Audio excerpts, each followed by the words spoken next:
Hello, bienvenue en retour dans les Run Review. Voilà, j'ai décidé de remettre à jour ces petites séries de vidéos pour vous parler de lectures uniques qui ne feront pas l'objet de chroniques, pour lesquelles je vais aller relativement vite pour vous expliquer un petit peu de quoi il s'agit, etc. et vous montrer quelques planches. On commence tout de suite pour ce premier numéro avec forcément, alors un héros que j'aime bien. Ouais, je vous fais pas trop languir. Il s'agit de Miles Morales avec ce 7e trade paperback, donc toujours scénarisé par Saladin Ahmed avec encore une fois une palanquée de dessinateurs. C'est juste incompréhensible. Voilà. Donc ce trade paperback reprend les épisodes 33 à 36 plus l'annuel numéro 1. Voilà. Donc on retrouve, alors les dessinateurs, je vais quand même les nommer, mais bon. Donc il y a Michel Bandini, Luigi Zagara, Christopher Allen, voilà, qui se répartissent entre les épisodes. Voilà. On est sur la période Beyond. Hop. Donc les graphismes, ouais, ils sont quand même plutôt pas mal. Donc là, ce qui se passe, c'est que Miles, il a affronté avec Ben Reilly un adversaire, et l'adversaire, il remonte la piste et il se rend compte que c'est lié à l'assesseur, comme d'habitude. Il n'y a qu'un seul personnage, qu'un seul vilain dans cette série. Bon, il retrouve son clone Shift et ils décident tous les deux d'aller attaquer cet endroit qu'ils ont identifié. Alors là aussi, on a le droit à du piratage de la part de gang pour définir où ça va. Donc voilà, donc ils vont ici et il va y avoir de la bagarre, avec des splash pages qui sont plutôt pas mal. On peut dire ce qu'il est, hein, ça fait le taf, hein, franchement. Je peux pas dire donc que ça fait pas le taf. Voilà, les graphismes sont plutôt beaux. Donc Miles et Shift entrent au fur et à mesure. Encore une splash page. C'est pas une splash page, mais ils entrent, ils vont se battre contre des robots, contre des humains, et ils découvrent globalement pas mal de choses sur l'assesseur qui serait une intelligence artificielle. Et voilà, donc bon, jusque-là, l'assesseur, on le reconnaissait lui. Jusque-là, rien de nouveau sous le soleil.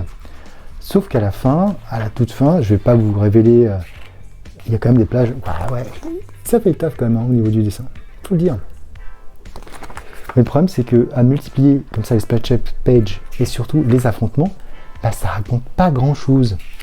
Le seul truc qu'on peut voir, c'est qu'il y a une chambre multidimensionnelle à un moment donné. Et dans cette chambre multidimensionnelle, bah, il y a possibilité de retrouver, je vous donne dans le mille, l'oncle qui avait disparu avec Ultimatum. Voilà. Donc bah forcément, ils vont essayer d'y aller, et donc on a une espèce de multivers, ils vont se balader dans le multivers, voilà, pour essayer de trouver la bonne chose, et ça se finit sur un petit cliff que je vais... Est-ce que je vous le révèle ou pas? Oui, allez, je vous le révèle ou pas? Non. Ils cherchent l'oncle, mais ils vont peut-être tomber sur quelqu'un d'autre. Si vous avez suivi la série, vous savez de qui je parle. Et après, on enchaîne avec un annual qui est très dispensable. Voilà. Alors, qu'est-ce que j'en pense vraiment rapidement? Et ben en fait, ce tome est sympathique à lire. Mais franchement, ça tient sur un ticket de métro, l'histoire. En gros, ah bah c'est l'assesseur, on va lui régler son compte, hop. On sent que là, on est sur la fin de la série, et Saladin Ahmed, il est en train de ranger les jouets au fur et à mesure. L'assesseur, qui était un des personnages qu'il avait créé, là, allez, hop, on va en finir avec lui. Et après, il y a quand même cette épine dans le pied avec l'oncle. Qu'est-ce qu'il est devenu? Ah, bah si on allait voir, hop, je crée un portail qui sort d'on ne sait où, sur le multivers, et on va essayer de trouver l'oncle, en farfouillant les dimensions. Donc c'est revu et revu. Voilà. Bon. Donc on est à l'épisode 36, il ne reste plus que... Ça se termine à l'épisode 42, voilà, bientôt la fin, plus qu'un seul trade paperback, et on en aura fini avec ce run de Saladin Ahmed sur Miles.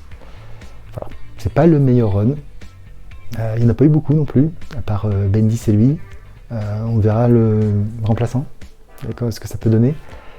Et je vous ferai un bilan quand j'aurai acheté le trade paperback de final. Parce que j'ai déjà lu les épisodes en numérique, mais je vous le présenterai parce qu'il y a des planches qui, à mon avis, valent quand même un peu le coup.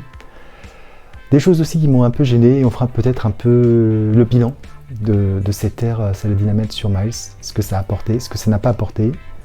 Voilà. Cette chronique, elle est finie, elle n'a pas duré longtemps, et sur ce, je vous dis à très bientôt, ciao!